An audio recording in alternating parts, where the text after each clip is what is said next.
I'm 16 years old, I'm sitting in the dark, staring at a screen, and my heart is absolutely beating out of my chest. 6 hours earlier, I'd asked my mum if I could use her card to deposit $20 into my account to play some poker. She had no reason not to trust me. She said, yeah, fine. Over the next 6 hours, I kept chasing, I kept losing, and I kept depositing. By the time she woke up, I'd gambled almost $3,500 of her money. This was the first time I completely lost control. The first time I had gambled with somebody else's money, and it was the first night of a 20-year struggle with gambling. This is the raw truth of my gambling addiction, what I did, how far I went, and how eventually I found a way out. My first big life-changing win happened at 19 years old. Again, online, I was on Betfair playing roulette, and I'd have this thing where I'd just go the colours. I'd go the previous colour. I'd just bet the same colour again. So if it was 20 black, I'd bet black again. I was up to £1,000 a spin. So I was doing £1,000, red or black. I managed to compile a run of 12 straight blacks. So I'd made £11,000 on that run. However, I'd had a good run before that, and I actually got up to £20,000. So just to give you a bit of context, at 19 years old, I was working full-time in a gym. I was making £4.93 an hour. So my year's salary was about £11,000 or £12,000. And I just won £20,000 in one sitting. Again, that feeling, just euphoria. I was thinking of the holiday that I was going on, the cruise that I was going to take my girlfriend on, the car that I was going to buy. That was it. That was me. I was set for life. I was going to invest it. I was going to retire at 19 years old. Because I had had the accounts from when I was younger than 18, my account still wasn't verified, so I couldn't just withdraw it. So I had to go through a few loopholes, jump through a few hoops, and basically withdraw it via PayPal. So it took a couple of days to show up in my account. So every morning I'd wake up, straight to the computer, refresh balance, it's not there. I did this for 3 or 4 days, and then this one Thursday morning, I woke up and it was there. I was just, again, I couldn't believe I had this much money. I was in work at 2 p.m. that day. So this is about 10 a.m. And I'm like, oh my God, look at the amount of money that I've got. Again, this should have been an absolute red flag that there was no amount of money that I was happy with, and it was the gambling I was addicted to. But I started playing before I went to work that day. I thought, you know what, I'll just see if my luck's still in. I'll increase that 20,000 a little bit. I think the thought process in my head was, I started with this much and I made £20,000. If I start with £20,000, imagine what I can turn that into. So I started playing that day. By the time I went to work at 2 p.m, bear in mind, I'd only discovered this money 4 hours earlier. It only got into my account 4 hours before I was due to go to work. By the time I got to work, it was all gone. I'd gambled it all. I'd given it all straight back on roulette, on Betfair. It was gone. That was the first life-changing money for me. And I think, again, that was foundations laid for my gambling addiction for the next however many years it went on from there. I knew it was possible to win that life-changing money. So I just kept going. I kept trying. Again, it was probably the worst thing that could have happened to me so young. I was only 19 years old. Because I knew it was possible to win that life-changing money. As slim a chance as it was possible to win it. So I always had that mindset of, once I win the big money, I'll stop. But it never worked out that way. For the next however many years, just my life just revolved around gambling. I just want to take you back a couple of years. I often put down my gambling addiction started with these 2 big early wins. One of them happened at 14 years old. A horse called Chief Dan George. My entire family were betting on it because Dan, my name, and my family member's name was Georgie.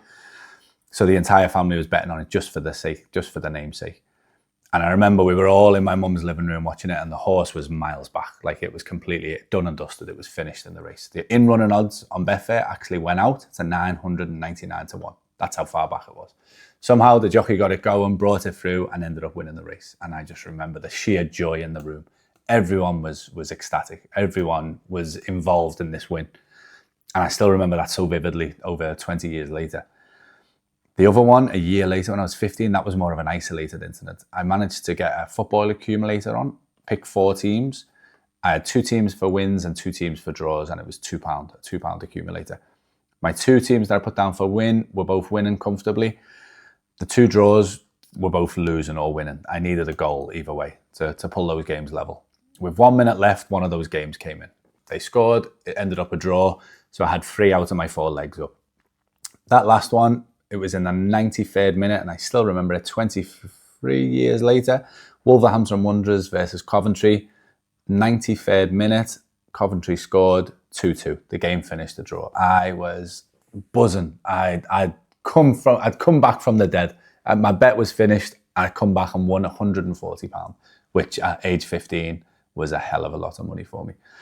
So I have often spoke about this in my gambling counselling sessions, that these 2 early wins, those feelings of euphoria, were what started my addiction. They were the feelings that I was chasing for the next 20 plus years of my addiction. Age 16 and 17, I was working part-time while I was in college, so I had an income. However, it was all going on my online account that I was able to open with Bet365 or the fixed odds betting terminals, the roulette machines and the bookmakers. As soon as I turned 18, I was able to apply and get approved for 5 different credit cards. I got them all approved on my 18th birthday. Within a month, they were all maxed out. They were all gone. They didn't last long. I was able to go to casinos. Like, I was 18 now, so I could legally go to a casino. It wasn't just online anymore. And it was the same every time. Every time I'd start betting, I just couldn't stop. All of those credit cards were gone. And then that was a pattern for the next 10, 15 years where I just ignore any debt repayments until they turned into CCJs or they got sent to debt collectors. Whether I was happy, sad, angry, whatever my emotion, I'd want to go and gamble, either to escape from those negative feelings or just to amplify those positive emotions. It was just, everything was gambling. I remember at age 22, I split up with my girlfriend. So my girlfriend was in university in Leeds. I lived in Liverpool. My girlfriend was in university in Leeds. So I used to get a coach up to see her, and the coach would take roughly 2.5 hours to get there. I'd get up there and I got completely ambushed. Basically, she split up with me on the night that I got there. So I went straight to the casino down the road and lost every single penny that I had, just to escape those negative feelings, those negative emotions. I needed an escape. Straight to the casino. Lost every penny I had, to the point that I didn't even have any money left to book a coach back home. So I had to go back to my girlfriend, who's just split up, my ex-girlfriend now, and ask if I could spend the night at her house. Like, the embarrassment that my gambling issues would cause me, and yet I'd still go back, running back to it every time. Another one, 24 years old, I failed my driving test. I had a bit of money saved up for a car. I failed my driving test. I still don't think I should have failed, but I failed my driving test for speeding. And I went to casino that night. The money that I had saved up for the car, I went to casino that night and lost it all. Any negative emotions I couldn't deal with. I'd need to go and escape. And gambling was the quickest way for me to escape, quickest way for me to just forget about my problems and feel good about myself. I managed to change my bank statements. So I went to apply for a loan in Liverpool city centre, this dodgy loan company. And the internet, this is 15 years ago now, so the internet wasn't quite as far along as it is now. I was able to just screenshot my bank statements, take them into Paint and just modify them. Obviously hide all the Ladbrokes transactions, all the Bet365 transactions. And I was able to modify my bank statements, took them in, they bought it, and I was able to get a loan from this company. Again, it didn't take me long to lose it. However, once I started ignoring them when they were chasing me for repayments, they actually sent 2 of their workers to my mum's house, to my house, to knock at the door.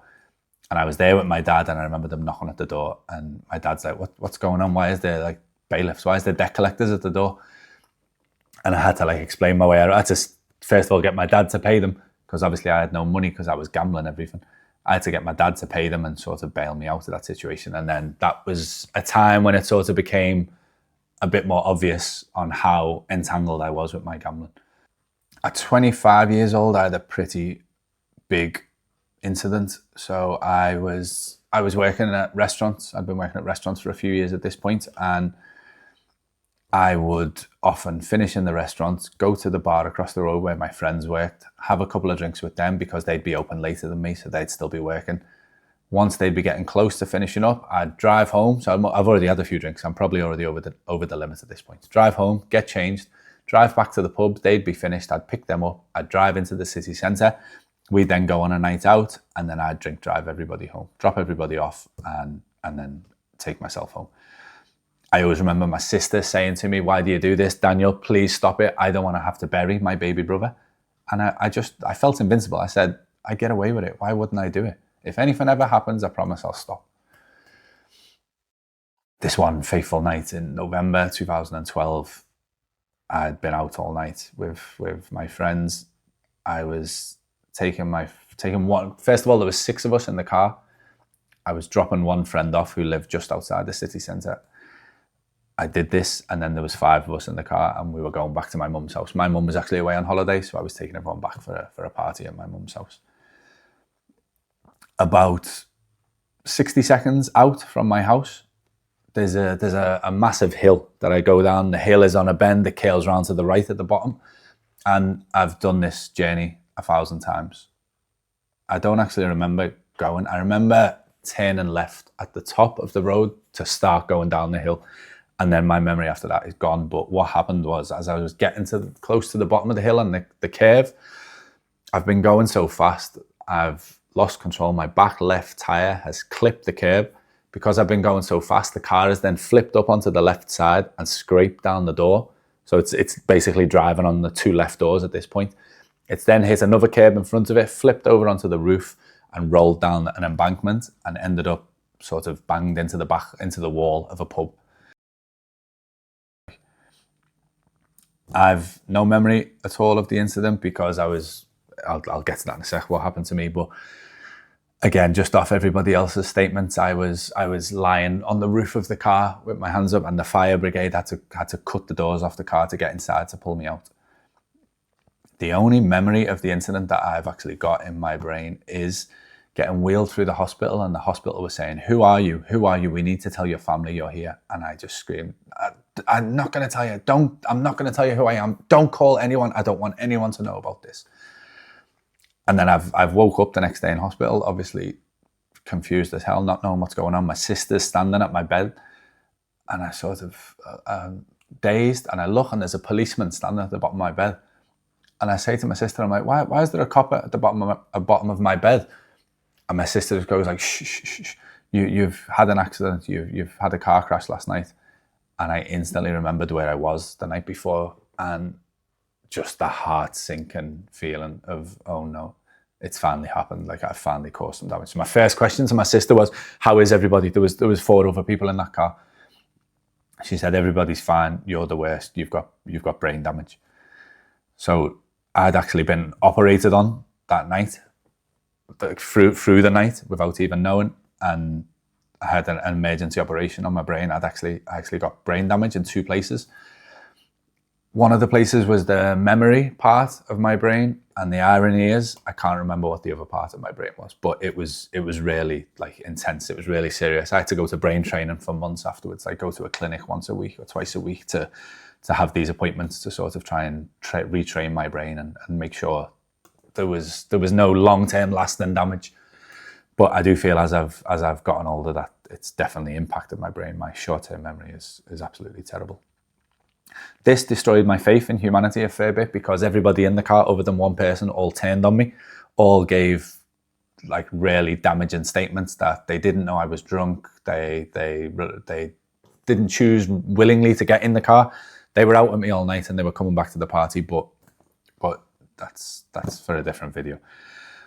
So yeah, I was at a real low point from like 25, 26, 27. The gambling just got worse, just to try and escape this negative outlook that I now had on life. My gambling escalated. At age 26, my family finally got involved, and I was made to go and self-exclude from all the casinos. So there was 3 casinos in Liverpool city centre. I was made to go and exclude from all 3 of them, to self-exclude, so I couldn't get into them anymore. I'd still try. After most nights out, I'd still try and get in drunk, but they refused to let me in. I moved restaurants. I'd always worked for this particular family. I moved and I started working for a chain of restaurants. So I was responsible for the money. I was the one of the duty managers, there was 3 of us who were managing this restaurant. So I started handling money. I was responsible when it was my close. I was responsible for putting the money in the safe at the end of the shift. And one night I had the genius idea of, I'm just going to put £1,000 to one side. I'm not going to put it in the safe. I'm going to go down. I wasn't driving at the time. I'm going to go and get in a taxi, go to the nearest casino because I can't get in any of the casinos in Liverpool now. So I'm going to go to the casino just over the water in New Brighton, about a 45-minute drive from Liverpool city centre. I'm just going to walk in, make the taxi wait outside, put the £1,000 on, like I said before, whether it's red or black, I like to just go the same colour again. Just put £1,000 on whichever colour has just come up on the roulette wheel, the first roulette table I see. And then win or lose, I'm out. I walk out there and then. So I actually did this. I actually followed through with this plan. It was the first ever time I'd stolen from work, basically. Like I know I'd done that at 16 with my mum, but I'd never really stolen. Like I took money from my family, but I'd never quite gone this far before. So this was like a new low, if you like. I took the £1,000. I got in my taxi, went over to the casino, walked in. It was something black, £1,000 straight on black. It came in. I actually, for the first ever time, actually followed through with what I said I was going to do. I went to the cashier's desk, cashed in the chips, and I left. I got back in the taxi and I went back to the restaurant, put the £1,000 in the safe where it was supposed to go initially, and then I had £1,000 for free. I couldn't tell you what I did with that £1,000. I probably gambled it, more than likely did gamble it, because a week or two later, I did the same thing again. I decided to keep £1,000 out at the end of my shift, get a taxi over to the casino, £1,000, red or black, whichever the previous colour was, win or lose, I leave there and then. So this is now the second time I'm doing this within the same month. It came in again. I won again. And I followed through again. I went to the cashier's desk, I cashed in my chips, and I got straight back in the taxi that was waiting outside for me, and I left. Same again, back to the restaurant, put the £1,000 back in the safe, or put the £1,000 in the safe where it was supposed to go. And then I had £1,000 for free. Again, couldn't tell you what I did with it, probably gambled it. My girlfriend at the time knew how out of control my gambling was at this point. So I wasn't allowed to gamble. I promised her I wasn't going to gamble. I remember dropping her off at the airport to go on a girls' holiday. I literally drove from the airport straight to the casino. I took a selfie of myself. I was able to get into this Liverpool casino. I think at this point they stopped needing ID, and you could just give in your name. If you didn't have any ID, you could just give a name and address. And I gave a fake name and address. I took a selfie in the casino and sent it to my friends and said, like, it's going to be a good night. I remember I started playing roulette, and all of a sudden this hand just come over my shoulder, grabbed me across the chest and literally pulled me out. It was the manager of the casino. He obviously knew who I was from the years that I'd been in there, showing how addicted I was to gambling. He hooked me and pulled me right out of there. Said, asked me what I was doing. I had to come clean, and he threw me out of there. When my girlfriend came back from her holiday, she found that selfie that I took on my phone. And this story, we're actually sitting in my bed, and she's found that picture on my phone, and she's asked me what this is. And I've had no words for her. I'm like, she's just picked up the nearest thing on the bedside table that was there and threw it at me. And again, just to emphasize how much my life revolved around gambling, the thing that she picked up, the thing that was nearest to her, was a deck of cards. And she threw this deck of cards at me, and it smacked me in the face, and she stormed off. The third time I've decided to do this thing in work again. It's actually the circumstances are different. I'm actually on a night out, and I must have had this thought whilst out on the night out, whilst drunk, that I'll go back to the restaurant and I'll take £1,000 and I'll go and gamble with it. The first flaw in this logic is, once the money is in the safe, we can't open the safe. So I wouldn't have been able to get any money out of there anyway. So I don't know what I was thinking, but I think I am. I'm in the club dancing to this beat, and I'm dancing along, and all of a sudden I start to come to, I start to sober up, and I realize the beat is actually an alarm. And I look around and I realize I'm on the stairs in the restaurant, walking up to the office, to the safe, and the alarm is blaring, it's going off. So I've actually been that drunk. I've gone into the restaurant, I've set the alarm off. I haven't even realized I've set the alarm off. I've got halfway up the stairs and I'm dancing to the alarm. The police have came, and then the other two managers have came. So I've completely sobered up at this point from like the severity of the situation. And like I say, I don't remember the plan that I had, but it's obvious to me why I was there. It's obvious what I was planning on doing. So I've told one of the other managers, the two managers that are there, they clarify that I do work there, I'm just drunk, I'm silly, and the police leave. I must have told one of the other two managers what I was planning to do. They said, this will go no further, we won't escalate this as long as you go to a Gamblers Anonymous meeting. No brainer for me, I don't want to get in trouble. So at 26, 27 years old, I went to my first Gamblers Anonymous meeting. It was good. I took a lot from it. I didn't gamble for a few months when I first went there. However, the repetitive pattern of my Gamblers Anonymous binges, my Gamblers Anonymous stints, where I'd go there and I'd not gamble for a few months, and then I'd be convinced I can control my gambling. Look, I haven't gambled for 3 months. I can control it. I can not gamble when I want to, so I can go and place a bet. What I wasn't able to realize was, as soon as I place that first bet, I am instantly out of control again. Whether it's a day later, a week later, a month later, those bets will get out of control again. And it did every single time. But I'm only able to say this now that I'm out the other side. So that was a repetitive pattern for the next however many years. Just going to Gamblers Anonymous, not gambling for a few months, being convinced I can control it, and going back out there. There's the same disastrous results as always, and ended up back in Gamblers Anonymous rooms. At 28 years old, I had another semi-life-changing win. I won in New Brighton Casino. Again, I'm still self-excluded from all the casinos in Liverpool at this point. So I had a big win in the New Brighton Casino. I won £10,000. I'm with two of my friends, so we're coming home at 7 o'clock in the morning. We're in the taxi ride home. The radio DJ that I'm listening to, I've actually got his phone number. I messaged him saying, can you give us a shout out? He gives us a shout out on the radio. We're loving life in this taxi. We've all won. I've got £10,000. So I get home. It's about 7:30 in the morning. My mum's getting ready for work. I walk in and she's just flabbergasted. She's like, where have you been? Why are you just getting home now? And I pull out this £10,000 in cash and I'm like, look what I've won. And she's like, you've gambled again. And I'm like, yeah, but look what I've won. Look at this. And she just didn't care. She's just like, yeah, but you've gambled again. You said you weren't going to gamble. You said you were going to stop, and you've done this. That should have been enough to stop me from gambling there and then, because I was always convinced I can buy everybody's forgiveness. Everyone will forgive me for all the damage that I've done once I win all that money. Once I win all the money, I can stop gambling and I can buy everyone's forgiveness. That moment should have made me realize, it doesn't matter how much I win. My mum doesn't want me to gamble. Whether I win or lose, my mum wants me to stop gambling for my own sake, for my own sanity.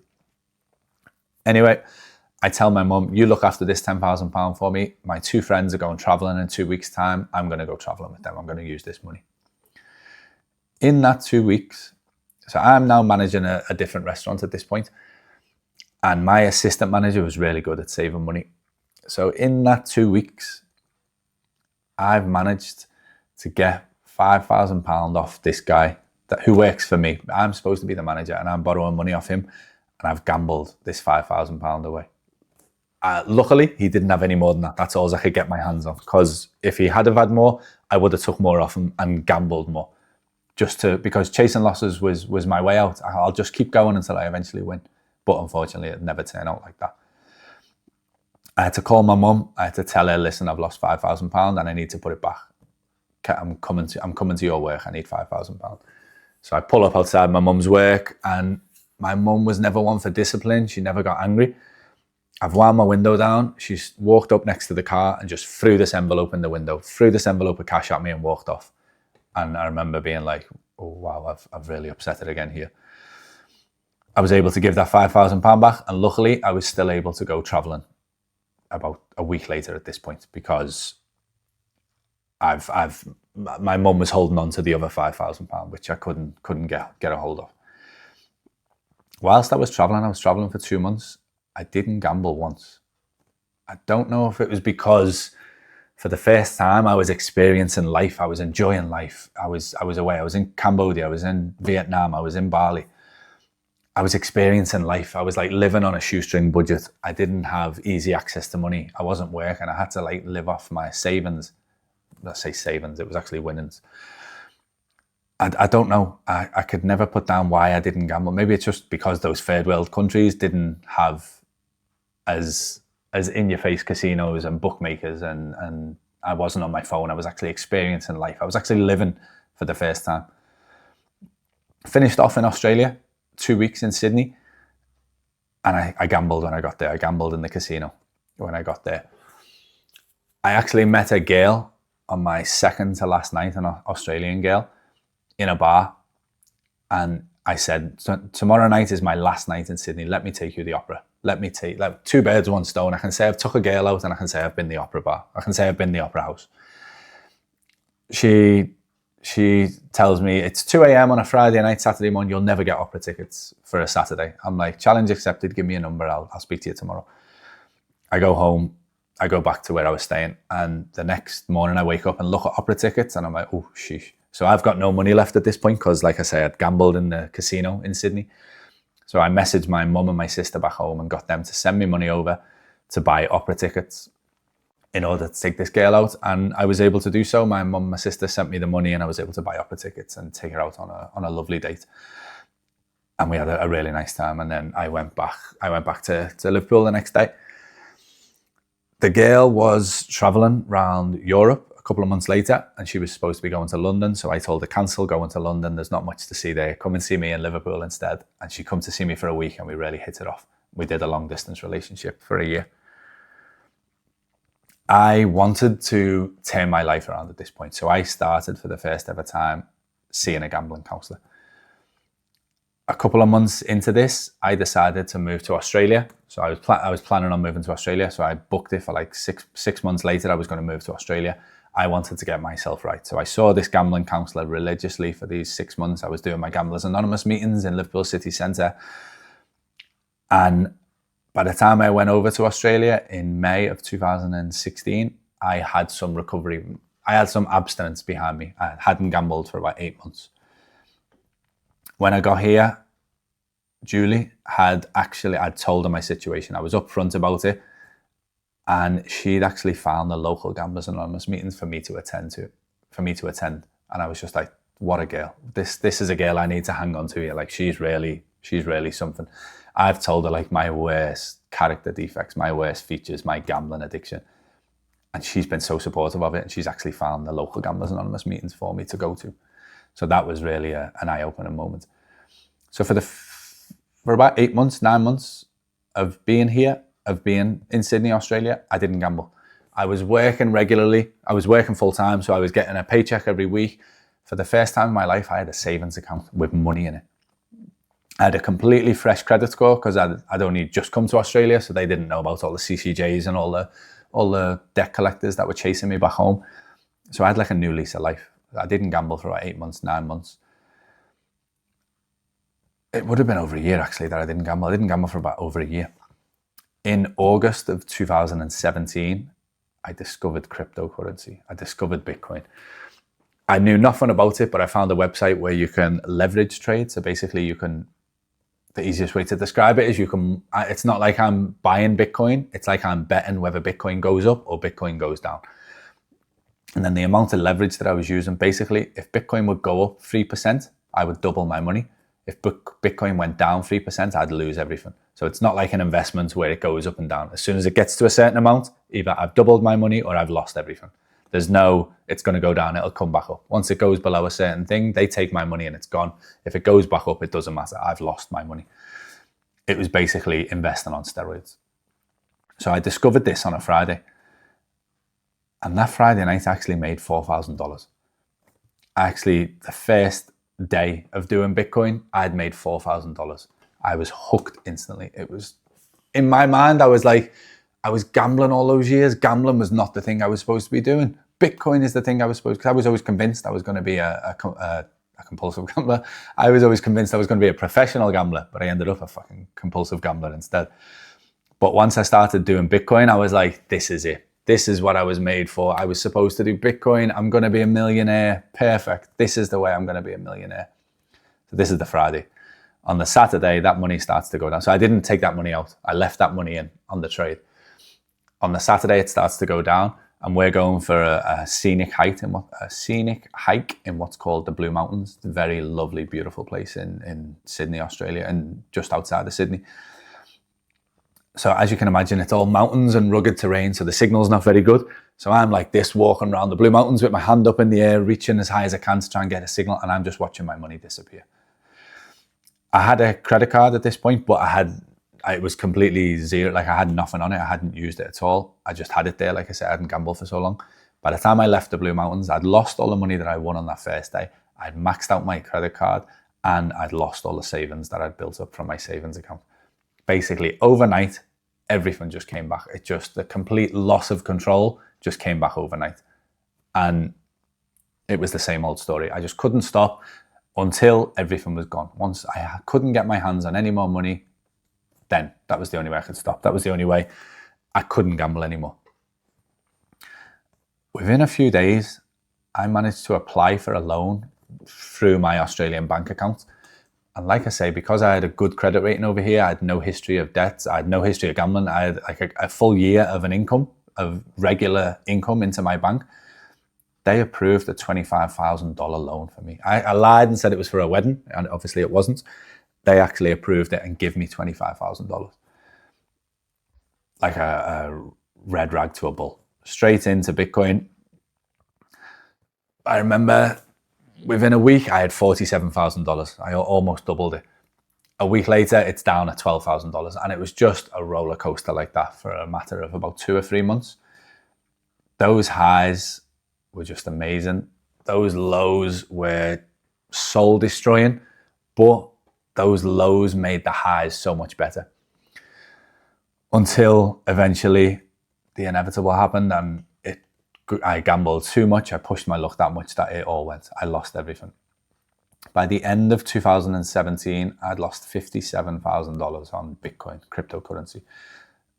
Like I say, all those feelings, all those actions just came rushing back. As soon as I discovered crypto, it was just my new form of gambling. At the end of 2017, Julie said she'll stick with me. One condition: she now controls my finances moving forward. I love this girl, more than happy to let her control my money. And I wasn't gambling anymore. I was back in my Gamblers Anonymous meetings. I was back abstaining from gambling. I almost said recovery. It wasn't recovery, it was just me abstaining from gambling. I managed to do 18 months of regular Gamblers Anonymous meetings, of regular sort of catching up with people, like-minded people who were trying to quit gambling as well. Not having access to money was tough, but it definitely helped me because it stopped me from being tempted, because I couldn't see when money was there and when money wasn't there. I was still paying debts from that $57,000 that I lost wasn't all mine. Some of that was debt that I then had to pay off. And so that all happened at age 30. So up until age 32, I'd abstained for 18 months. My first daughter was born, and time became a very precious commodity for me. So I stopped going to my Gamblers Anonymous meetings because I didn't have the time for them. And similar to all the meetings I'd done in the past, I hadn't gambled for 18 months. I've got this under control. I know what I'm doing now. I don't need to go to meetings anymore. It swiftly came back. Bitcoin in 2020, just before, I can't remember if it was just before the lockdown or just after the lockdown, basically as the pandemic was coming in, Bitcoin started skyrocketing again. And I managed to convince my wife, who still had control of the finance. Sorry, Julie stood by me, and she's now become my wife at this point. She's like that much of an amazing woman that, despite all the struggle and pain and heartache I'd put her through with my gambling, she still stood by me, and we got married in 2018. 2020, I managed to convince her that I've now got it under control. Look, I haven't gambled for 18 months. I haven't done it. Let's just invest in Bitcoin. She, not reluctantly, I managed to manipulate her and convince her, and she willingly says, yeah, okay, let's do it. On the condition that I won't leverage trade, I'll only invest. It lasted about 2 weeks, the investing, and then it just wasn't enough of a hit for me. It just wasn't enough to give me that thrill that I was chasing. So I started with small leverage trades, going into bigger leverage trades. Once I'd lose a little bit, I'd need a bigger leverage trade to win it back, because if Julie saw that I'd lost some, I'd be in big trouble. So let's just bet bigger to win it back again. Obviously, inevitable happens and I end up losing even more. This is a really hard one for me to talk about this. So at this point, I've convinced Julie that we need to get a loan. I'm like, Bitcoin is going to go really high in the next 2 months. If we take a loan out, we put the loan in, we just invest. In the next 2 months, we'll almost double it. Then we take it out, we pay off the loan early, and we've got all this money for free. Again, just my manipulation tactics to, at the time, I don't think I'm doing this and I'm doing this on purpose and I'm going to lose this money. I am convinced. For the entire length of my addiction, I was convinced I was going to win. For some reason, every single time I lost, but for some reason, I was convinced this next time I was going to win. I know what I'm doing. I will win this time. It was always that. It was never, I need to get this fix. I need to gamble. It was always, I need to gamble to win this money, and then I'll stop. Once I get the money, I can put everything back and I can stop it all. It was always that. It was never me being like, it was never me consciously being selfish. Obviously, unconsciously, it was very selfish because of my gambling addiction, but I was in denial about that. It's hard for anyone watching this who's never struggled with a gambling addiction. It's hard to explain, but I was always convinced I was going to win, and I was convinced this loan could get me out of trouble. So I managed to convince Julie we get this loan, because I have to approve. She has to approve of it because she's looking after the finances, so everything comes through her. I then get this loan. I put this loan in straight into leverage trading, like not even a blink of an eye. I'm leverage trading straight away. I don't know how long it took, whether it took weeks or maybe a month, 2 months. I lost that loan. My wife is now pregnant with our second child at this point, and I can't do it. I can't tell her what I've done. I can't put the strain on her while she's pregnant with my second child. The stress will not be good for my unborn baby. The stress will not be good for my wife. I cannot tell her. But I can't just lie about it, because she's going to want to see that there's some money eventually. So I have the plan to reach out to my family back in England. So I reach out to my mum and I explain the situation. I say I need to put this loan back. I can't tell her. Once she gives birth to my second child, I'll tell her everything. I'll come clean about it all then. My mum, bless her, my mum, I love my mum so much. She is my world. She's always been my number one fan. My mum is she's my world. I love my mum so much. Through her love and kindness, she has always tried to help me every time I've got myself in trouble with my addiction. Unfortunately, the way I was able to manipulate it, I was always able to get money off it and carry on gambling. So I was always able to get my mum to enable me to carry on gambling. No blame whatsoever towards my mother. Like, there's no blame whatsoever. I was responsible for my gambling addiction. I was responsible for my actions. There's no blame towards my mum whatsoever. I love my mum like more than life itself. She took a loan out herself in England to send the money over to me, and I had to get her to do it a roundabout way, because I couldn't just get my mum to transfer me $30,000 into my account, because Julie would be like, why is it coming from your mum when you said it was a loan? So I had to get my mum in on this to thing it a roundabout way. Got it into my crypto account, withdrew it from my crypto account back to my bank account, and then told Julie, right, we're going to pay the loan off. I paid the loan off, screenshotted that the loan was paid off, sent the screenshot back to my family, said to my family, thank you, it's all sorted. I'll speak to Julie in a few months once the baby's born. The following day, I then call the loan company, tell them I've made a mistake. I was only meant to make a 1 week payment. I've accidentally paid off the whole loan in full. Can you give me the loan back? And they give me the loan back. After me feeding Julia a little story of why I withdrew the money, and now I've took the money back out again from the loan company, I want to put it back in, I'm able to manipulate her and put the money back into the crypto account, and off I go again. And then the final nailing the coffin. The final night, I remember it well. It was a Friday night. I woke up at 2 a.m. and I can't sleep. And I go downstairs and I'm just looking at the Bitcoin charts. And I've started playing around. I've started leverage trading. And I almost had it all back. Like I'm 6 figures deep at this point. And I remember I was maybe £3,000 or $4,000, sorry, Australian dollars short of getting everything back. And I remember sitting there, it's about 4 o'clock in the morning at this point, and I remember saying to myself, wow, you've nearly got all this back. Once you've got it all back, you can fix everything. You can pay it all back. And there was a voice in the back of my head that just went, you won't stop. And I just buried that voice. I was just like, I didn't listen to that voice. But I remember it was my own voice saying to me, you won't stop. I just ignored it. I was like, I know what I'm doing. So that was the Friday night, Saturday morning, 4 a.m. By the Monday, I'd lost it all. I'd completely got I was just a new rock bottom. Like it was the umpteenth rock bottom that I'd hit in my life. At this point, there's just no way out. I'm like, I can't. I've got to tell my family. I've got to tell my wife what I've done. And this is just an absolute horrible moment. So I'm at my Gamblers Anonymous meeting, and I say to at this point, I've kept it hidden inside for maybe about 10 days, 11 days. I've just been going on like everything's normal. Inside, I'm on the verge of like a mental breakdown. I'm literally about to collapse from the stress that I've put myself under. But I just can't do it. I just can't tell my wife.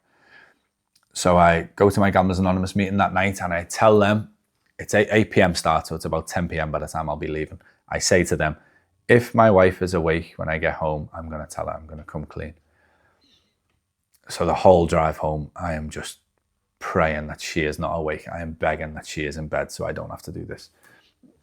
Drive down my street, turn right up to the driveway, park on the driveway, and I look, every light in the house is off. And I am just like, yes, I don't have to tell her. I don't have to do it. I can live another day in this. Like, it doesn't change anything. The money is gone. All that money is gone. All the damage that I've done has been done. I haven't undone any of the damage, but I can just live this lie that everything's okay for another 24 hours. So I walk up the steps, walk into the porch, put the key in the door. I open the door, and the house that I lived in at the time was just a long hallway all the way to the kitchen at the back of the house. I look down the hallway and the kitchen light's on. And my heart just sinks. Obviously, I couldn't see that from the front of the house because it's right at the back of the house, the kitchen. I come inside, I walk down the hallway as slowly as possible because I know what's waiting for me in that kitchen. I get in the kitchen, and my kitchen was a rectangular shape over to the left. There's a dining table straight in front of me. My wife's over at the sink. I can't remember, washing dishes or doing something at the sink. So I sit down at the table and I just say, Julie, there's something I need to tell you. And I think I say something along the lines of like, it's all gone. Everything's gone, the loan's gone. And she's facing the sink. As I tell her that, as I say, everything's gone, it's all gone.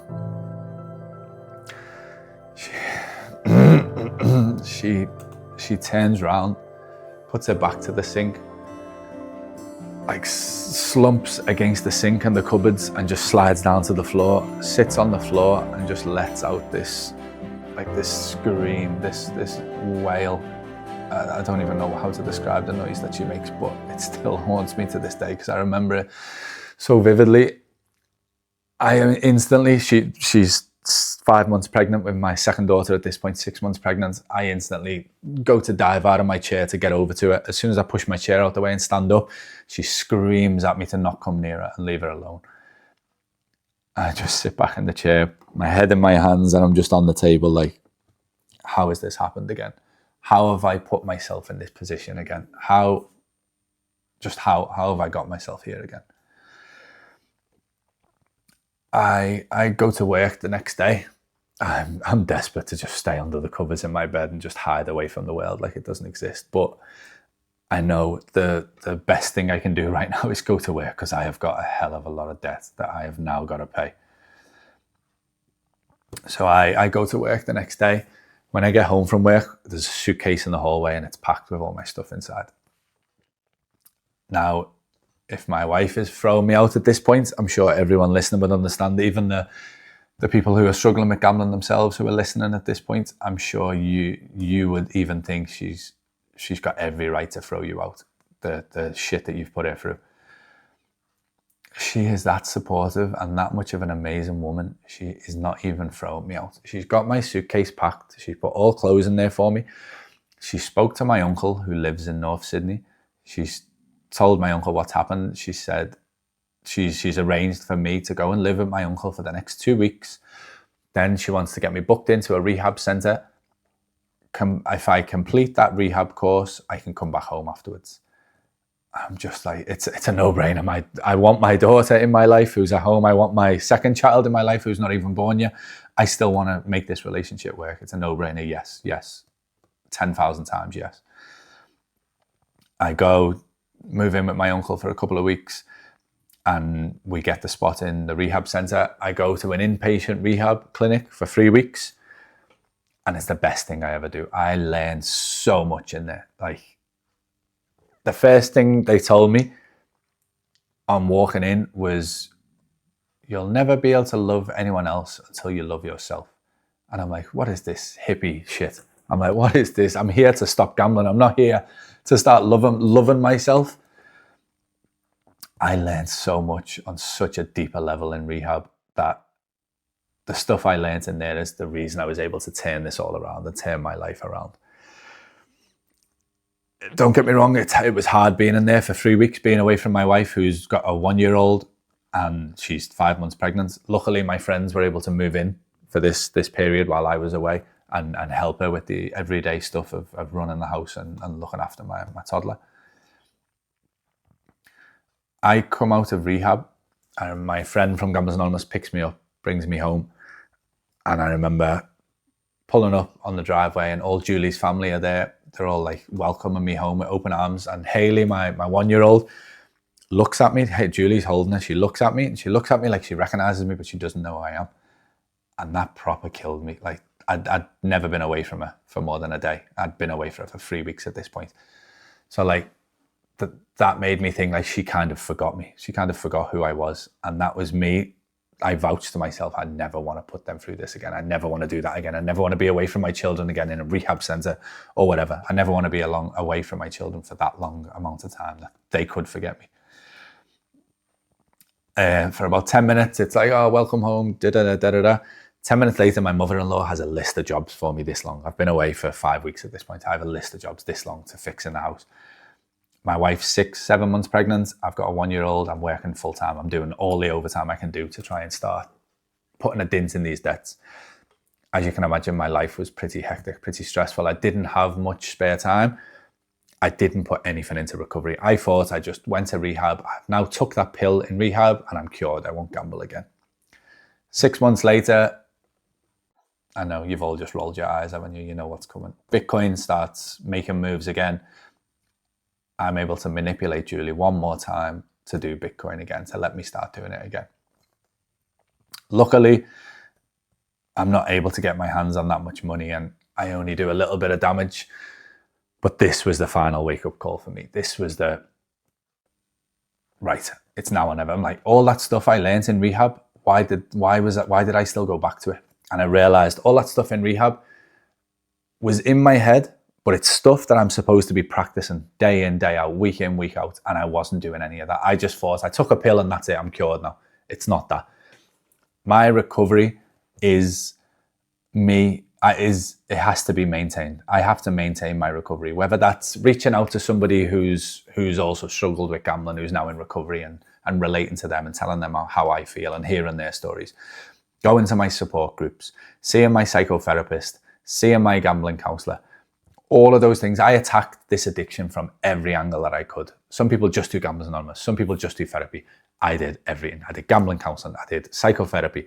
I did Gamblers Anonymous. I've built this recovery community outside of Gamblers Anonymous. It's people I've met in the rooms, people I've met in rehab, people I've sort of known through my gambling counsellor or my psychotherapist. And I now maintain my recovery like literally every day. I will do something towards my recovery every day. Because I realized in that moment, that's 6 months after rehab, when I relapsed again, I realized in that moment, I went to rehab to keep my wife in my life. I went to rehab to keep my daughters in my life. I went to rehab to please my family, 17,000 kilometers away. If I do this to please someone else, it doesn't work. I need to want to stop gambling for myself. I realized that in that moment. And that was the light bulb moment for me. I want to get better for myself. It's not because I want to be there for Haley and Hannah. That is a side effect of me wanting to not live this chaotic lifestyle anymore. That allows me to be present and be a better dad. That allows me to be present and be a more supportive husband. So they were always the main things that made me stop gambling, but then that wasn't enough. It needs to come from within. It can't be external. The reason that I don't want to gamble cannot be external. It has to come from within here. And then the knock-on effect is I get all those other things. I get to be the supportive husband that I want to be. I get to be the amazing dad that I can be to my girls. And now that I've experienced that, I've been in recovery since 2021, October 2021, coming up to 4 years now. Now that I've experienced so much recovery, I never, ever want to go back to gambling. Like, I'll do 3 Gamblers Anonymous meetings a week. I run this YouTube channel, just reaching out to try and support all of you people. I don't only do this to help you, this also helps me. This helps me keep on the straight and narrow. Reliving this story now, retelling this story, helps remind me of all the pain and all the horribleness that's waiting out there for me if I go back to gambling. Now, when I go to my Gamblers Anonymous meetings, if I hear someone who's in there who hasn't gambled for 20 years and they talk about taking their daughters to a football, that's inspiration for me. It's like, that's what I can do now because I don't gamble anymore. I can take my daughters to the football. Then there'll be someone who comes in who's just gambled yesterday and I can hear the struggle, I can hear the pain, I can hear how much they're hating life. And that's a reminder for me. If I go back out there, that's what's waiting for me. So the 2 things I realized that I encourage everyone who's struggling with gambling addiction, the 2 things I encourage you to accept: you need to get better for yourself. You need to want to stop this for yourself. And secondly, you need to admit that you cannot control your gambling. I know if I go and place that first bet, it will get out of control the same way it has for 22 years previous. Whether it's a day later, a week later, a month later, it will get out of control again. So I cannot place that first bet. There's a saying I heard recently and I really, really like it. It's 1 bet is too many, 1,000 bets isn't enough. It's so true. 1 bet is too many. I cannot place that first bet because if I place that first bet, 1,000 bets won't be enough. I've now also accepted it was never about the money. I was addicted to the thrill of the chase. I was addicted to the actual doing of the gambling. I was actually addicted to the anticipation of waiting for that ball to land on the roulette wheel or waiting for that turn of a card on blackjack or the horse race. I was addicted to gambling. I wasn't addicted to money. That big win, no matter how many times it came, was never enough to make me stop because I just needed a bigger hit. I just needed a bigger thrill. So if you're struggling with gambling, admit you cannot control it and find that internal motivation to want to stop gambling. You need to do it for yourself. Thank you so much for being here with me today. If you want to go into more detail about my recovery and see what I think are the best 3 things about my recovery, then click this video on the screen now and I will see you over there.